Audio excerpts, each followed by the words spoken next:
Hi friends, good morning. This is Dr. Harinath Reddy, Director Shankaran IA Study Circle. Today we will discuss one important topic relating to the state of Andhra Pradesh. If you closely see the syllabus in Indian economy for APPSC Group 1 mains exam, there is one topic called inclusive growth. So in this particular chapter on inclusive growth, there is one topic, health and education. So after the present government in the state of Andhra Pradesh headed by YS Jagan Mohan Reddy came to power, two important sectors were being given lot of importance along with several other sectors. These two sectors being health and education. So there was one important scheme called Nadu Nedu with respect to improving the healthcare sector infrastructure and also the education infrastructure, especially the school education infrastructure in the state of Andhra Pradesh. And to improve the status of healthcare delivery in Andhra Pradesh and also to improve the quality of education in the state of Andhra Pradesh, two committees were appointed by Jagan Mohan Reddy government. The first committee, the Committee on Healthcare Sector, this committee was headed by Sujata Rao. This lady served earlier as the Secretary to Government of India, Union Ministry of Health and Family Welfare.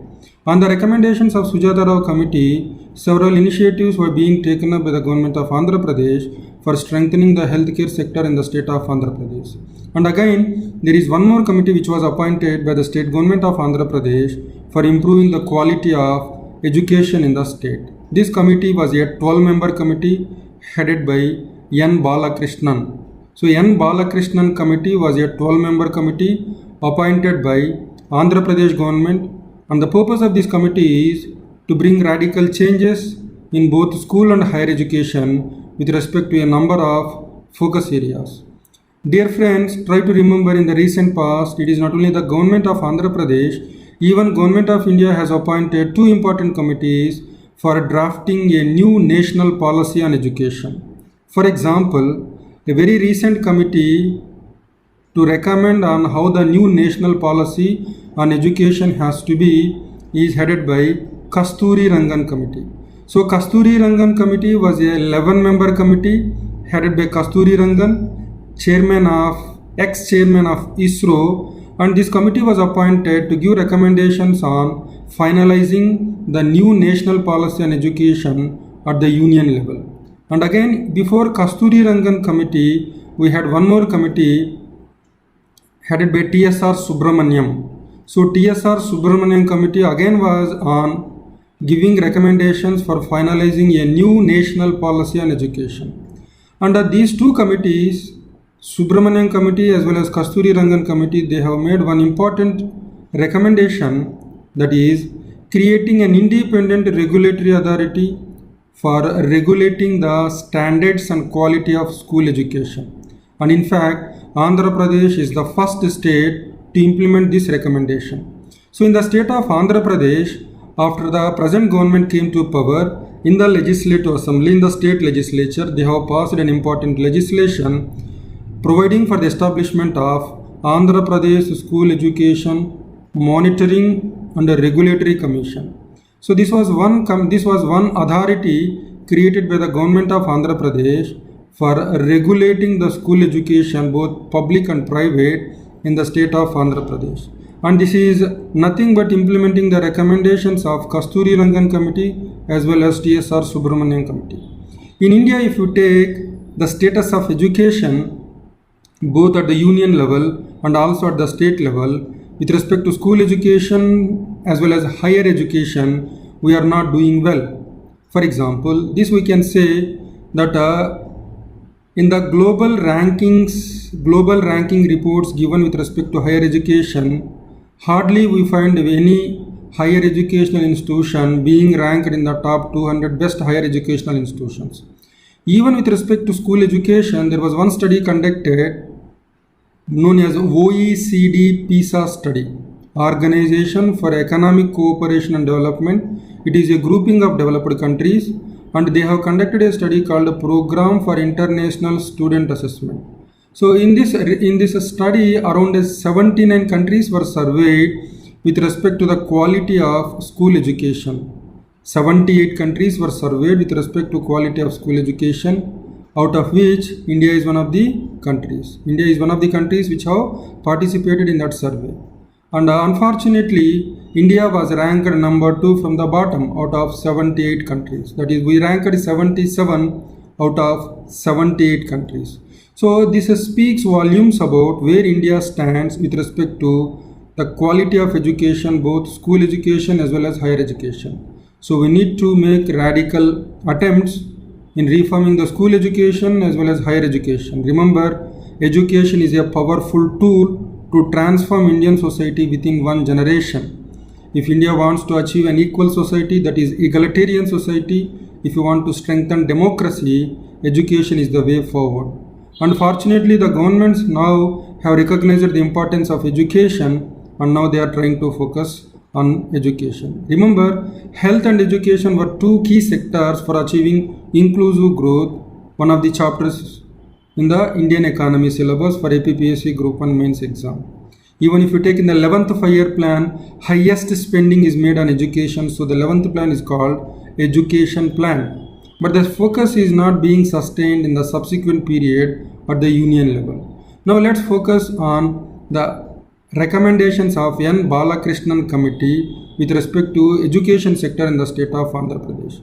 Just before this, I will also try to sum up the problems with respect to education sector in this country very briefly.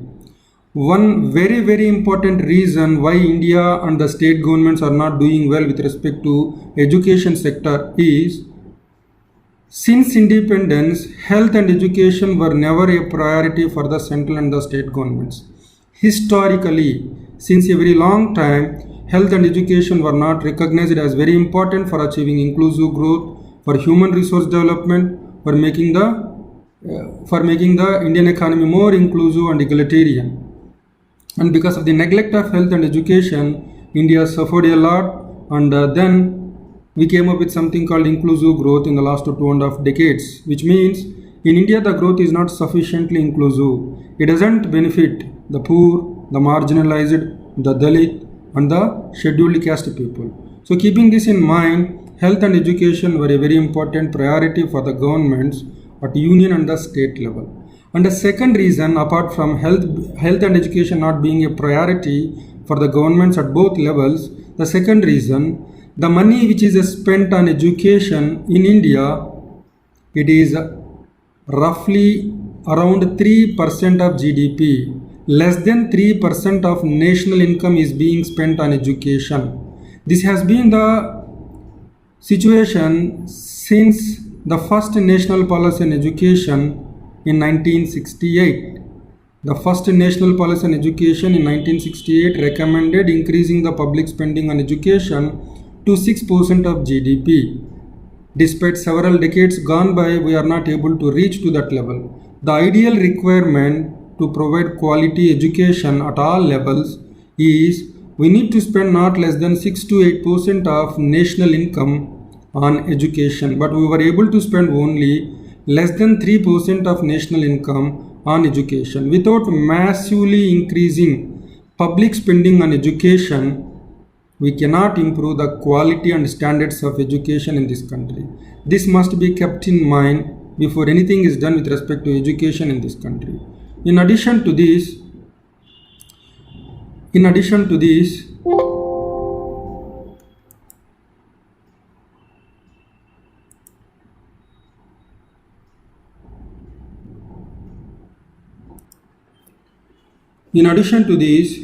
among the states in India, Andhra Pradesh is one state which is not performing well. So if you see the ranking of Andhra Pradesh with respect to the quality of education, we are at the bottom. We are the worst performer, and it is a right decision by the present government to give greater focus to education in the state of Andhra Pradesh. And that is the context in which This 12-member committee headed by Professor N. Balakrishnan was appointed on education in the state of Andhra Pradesh.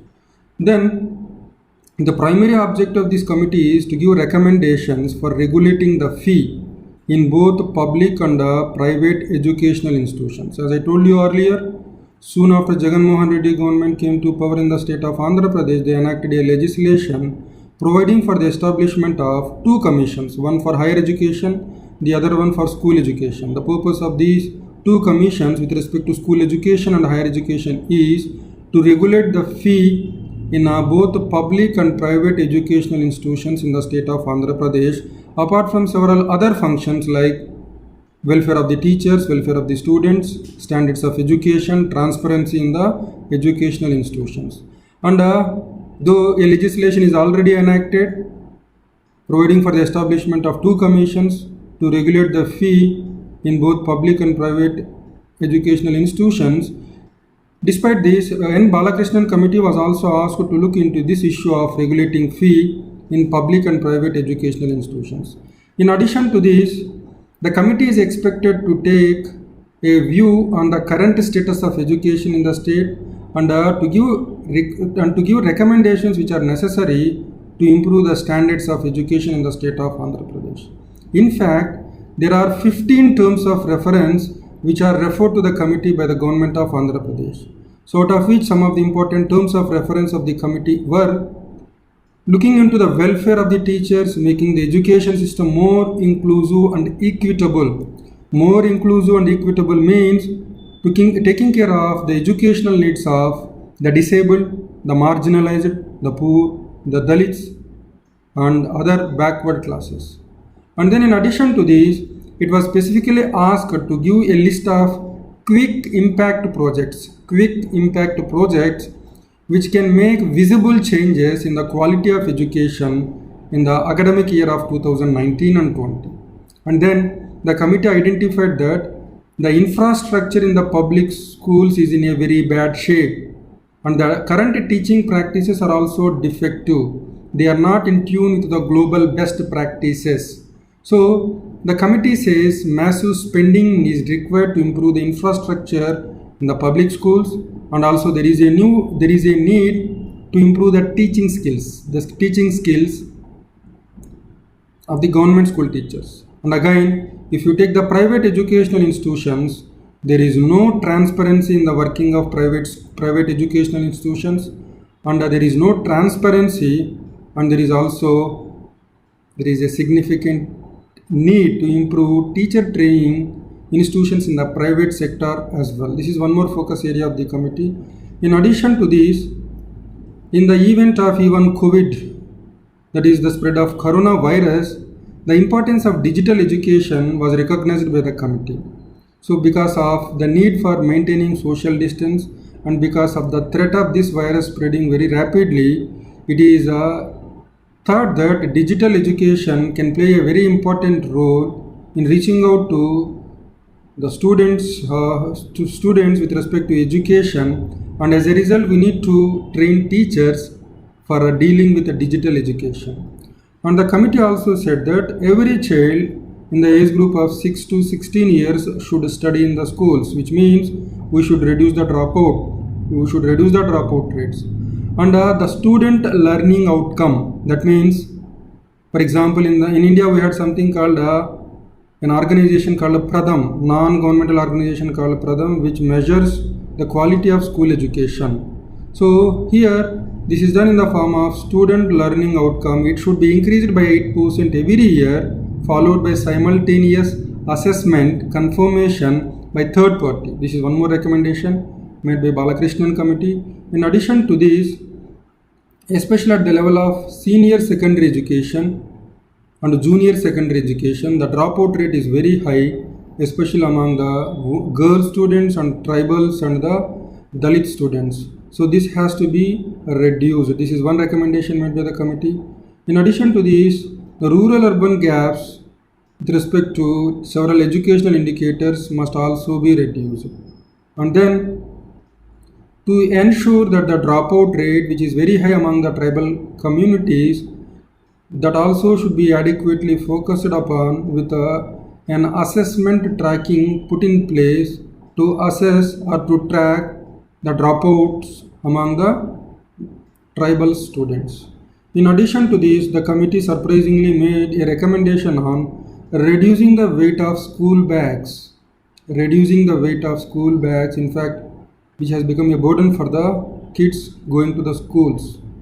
And again, very pragmatically, the committee also made a recommendation for introducing vocational education from the 8th standard. The students, especially from the poorer economic backgrounds, because of poverty and economic compulsion, may not prefer to continue education beyond the junior secondary education. So before they drop out because of economic compulsion from school, they must be given life earning skills to get livelihood. And rightly pointed out by the committee, there shall be focus on vocational education from 8th standard. This was recommended by a number of committees even before, but this was not adequately done till now. And in addition to this, the committee also speaks about continuously assessing the expertise of teachers and to make mid-course corrections to improve the expertise of teachers. In addition to this, it also speaks about compulsory free education not just up to elementary education but up to intermediate education.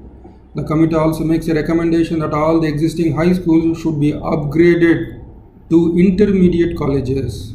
And in addition to this, the committee made a recommendation for merging for a union of SSC and intermediate boards. The boards related to junior secondary and senior secondary education must be brought under one commissioner. This is for greater coordination and control. In addition to this, even those teachers who are working in the private unaided schools, there shall be a set of guidelines for them. And it also said that there shall be a corporation for digital education. And the government and the committee greatly appreciated the ongoing schemes being implemented by the government of Andhra Pradesh, like Amavudi. It is a financial incentive given to the mothers of the kids who send their kids to the schools. This is to encourage kids going to the school on regular basis, thereby reducing dropout and achieving universal access to elementary education. And then Nadu Nedu. Nadu Nedu is one important scheme for improving the school infrastructure in a time-bound manner. In addition to this, one more scheme which is being implemented is Jagananna Goru Muddalu.